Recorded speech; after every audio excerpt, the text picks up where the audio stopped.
3 میں بہت اہم احکامات بیان کیے ہیں، اور یہ آیت کریمہ ہر مسلمان کو یاد رکھنا چاہیے. سورۃ المائدہ آیت نمبر 3 کیوں نازل کرا؟ آیت کے اینڈنگ کو بالخصوص اللہ تعالیٰ ذکر کرا حرمت علیکم المیتۃ. کیا چیزیں ہمارے اوپر حرام ہے کھانا؟ اللہ تعالیٰ نے کہا سب سے پہلے تمہارے اوپر خون حرام ہے. خون ہمارے اوپر حرام ہے، یعنی جانور کو ذبح کرتے جو خون نکلتا ہے وہ خون حرام ہے. لیکن دوسری جگہ پر اللہ تعالیٰ نے ذکر کیا خون سے مراد بہتا ہوا خون ہے. وہ خون جو گوشت میں لگا ہوا ہے وہ حرام نہیں ہے. دم مسفوحہ کر کے اور جگہ پہ اللہ نے واضح کیا خون حرام ہے. ولحم الخنزیر، اور خنزیر کا گوشت حرام ہے. وما اہل لغیر اللہ بہ، اور جو اللہ کے علاوہ کسی اور کے نام سے ذبح کیا گیا ہو وہ بھی حرام ہے. وما اہل لغیر اللہ بہ، غیر اللہ کے نام سے ذبح ہونا نہیں کرام، غیر اللہ کے لیے ذبح کیا گیا ہو، کسی بت کے نام پر، کسی پتھر کے نام پر، درخت کے نام پر، نبی کے نام پر، ولی کے نام پر، فرشتے کے نام پر نہیں، اللہ کے نام پر، اللہ کے لیے ذبح کیا گیا ہو تو حلال ہے. غیر اللہ کے نام پر اسے ذبح کیا گیا ہو، قربان کیا گیا ہو، جعفر صادق کی نیاز، عبدالقادر جیلانی کی نیاز، فلاں کے کونڈے، اگر غیر اللہ کے لیے کیا گیا ہو تو یہ ہمارے لیے حرام ہے. اور غور کیجیے اللہ نے خنزیر کے گوشت کے ساتھ ذکر کیا ہے. کیوں؟ آپ مسلمان ہیں، آپ خنزیر کا گوشت نہیں کھاتے، آپ کا نفس کراہت کرتا ہے اس کو، تو آپ صرف خنزیر کے گوشت کو نہ پسند کر رہے ہو تو اللہ نے اس سے آگے ذکر کیا کہ غیر اللہ کے نام پر جو ذبیحہ ہے وہ بھی اسی طرح حرام ہے. جیسے خنزیر کا گوشت اللہ عز و جل نے حرام کیا، اسی طرح وہ بھی اللہ عز و جل نے ہمارے پر حرام کیا. ناظرین کرام، امام بغوی رحمہ اللہ کہتے ہیں وہ اہل لغیر اللہ بھی کا معنی یہ ہے کہ جس پر اللہ کے علاوہ کسی اور کا نام لے کے ذبح کیا گیا. والمنخنقۃ، وہ جانور جس کا گلا گھونٹ کر مار دیا گیا، گلا گھونٹ کر کسی نے اسے مار دیا، یا آپ نے باندھا تھا گھر کے پاس اور رسی میں پھنس گیا، گلا اس کا دب گیا اور مر جائے. والمنخنقۃ والموقوذۃ، والموقوذۃ وہ جانور جسے چوٹ لگی، اتنا اس کو درد ہوا کہ مر گیا، یا کسی نے اتنا مارا اس کو درد برداشت کرتے کرتے مر گیا، وہ بھی حرام ہے، کھا نہیں سکتے اس کو. والمتردیہ، وہ جانور بھی حرام ہے جو اوپر سے نیچے گر جائے اور مر جائے، وہ بھی حرام ہے ہمارے لیے.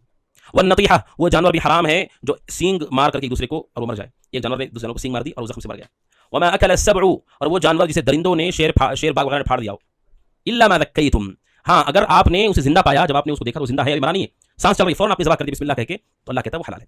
سمجھے اوپر سے گر گیا، گلا گھٹ گیا، یا کسی نے مار دیا اس کو، لیکن جب آپ نے دیکھا تو سانس چل رہی ہے، الا ما ذکیتم، زندگی مل گئی، بالکل اینڈنگ میں ہے وہ، سانس ہے ابھی، سانس رکی نہیں تو فوراً ذبح کر دیا آپ نے، حلال ہے، کوئی حرج نہیں.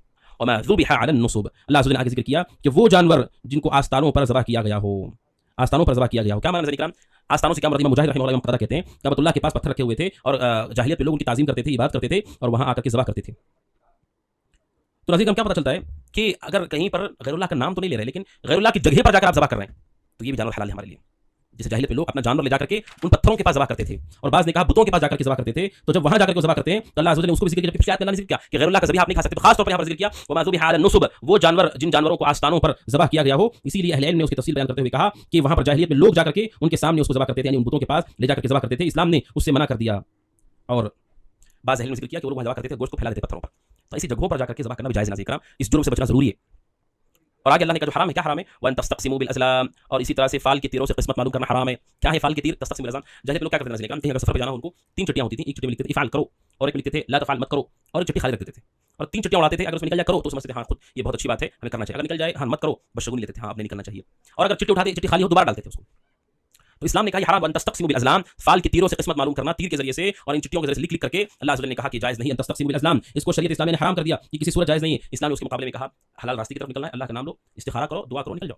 پہلے آپ کو بتایا گیا نا کہ حلال ہو حرام ہو، اور اللہ عز و جل سے استخارہ یوں کرنا چاہیے، اور استخارہ اس کا بہترین بدل ہے جو اللہ عز و جل نے اکرام رکھا ہے. اسی لیے استقسام بالازلام کے بارے میں امام بغوی رحمہ اللہ نے ذکر کیا ہے کہ یہ وہ طریقہ ہے جس طریقے پر جاہلیت کے لوگ بالخصوص عمل کرتے تھے اور اس کا بڑا اہتمام کرتے تھے. ان کے یہاں پر چونکہ جاہلیت کا زمانہ تھا تو وہ خاص طور پر اس کا خیال کیا کرتے تھے، اسی لیے اس عمل کو اللہ عز و جل نے حرام کر دیا. اور چٹی سے کیسے پتہ چلے گا غیب کا علم کس کو ہے؟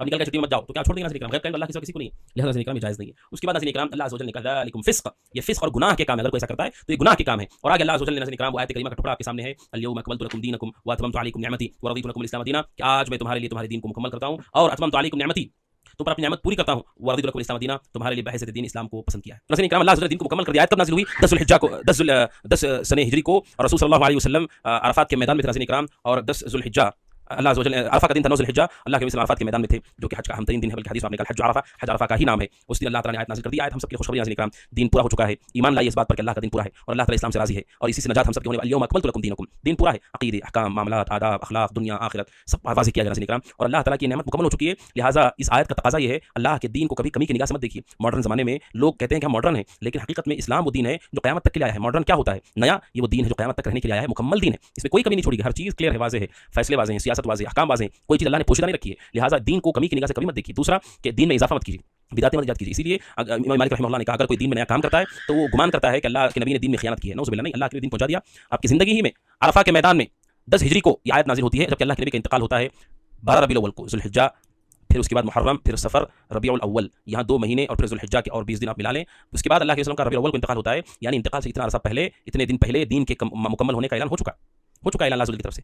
واضح کر دیا گیا ہر چیز کو. لہٰذا ہمارے لیے فخر اور اعزاز کی بات ہے. یہودیوں نے آ کر کے عمر بن خطاب رضی اللہ عنہ سے کہا کہ اگر یہ آیت ہمارے پاس نازل ہوتی تو ہم اسے عید کا دن بنا لیتے. تو عمر رضی اللہ عنہ نے کہا کہ ویسے بھی آیت نازل ہوئی ہے. کب نازل ہوئی ہے؟ جمعہ کے دن نازل ہوئی ہے. جو مسلمانوں کے لیے عید کا دن ہوتا ہے, ہفتہ وار عید ہے مسلمانوں کے لیے. جمعہ کا دن ہے وہ, عرفات کا دن ہے وہ, جس دن کے اللہ کے نبی جس دن کو کہا کہ حج عرفہ کا ہی نام ہے, جس میں حاجی ظہر زوال سے لے کر کے مغرب تک دعائیں کرتا ہے جبل رحمت کے پاس. اس دن آیت نازل ہوئی جب اللہ کے نبی صلی اللہ علیہ وسلم موجود تھے. تو ناظرین اکرام, یہ آیت کریمہ ہم سب کے لیے بڑی خوشخبری اور بشارت رکھتی ہے کہ اللہ عز و جل نے اس دین کو مکمل کر دیا, اور اس دین کے ذریعے سے اللہ عز و جل نے ہم سب کو ہدایت دی. اور عمر رضی اللہ عنہ نے کہا کہ ہمیں معلوم ہے کون سا دن ہے, کون سی جگہ ہے. اللہ کے وسلم عرفہ کے میدان میں تھے, یعنی وہ میدان جو عرفہ کا میدان ہے جہاں پر حاجی ہمیشہ حج کے لیے جاتے ہیں 9 تاریخ کو ذو الحجہ کی, اور وہ جمعہ کا دن تھا. تو گویا کہ عمر رضی اللہ عنہ نے اشارہ کیا کہ وہ دن ہمارے عید کا ہی دن تھا, جیسا کہ عبداللہ بن عباس رضی اللہ تعالیٰ عنہ نے اس کی وضاحت کی. جمعہ ہمارے ہفتہ وار عید نازل کا, اور عرفہ کا دن ہمارے لیے بڑا اہم دن ہے. تو اسی دن اللہ تعالیٰ نے اتنی بڑی خوشخبری نازل فرمائی.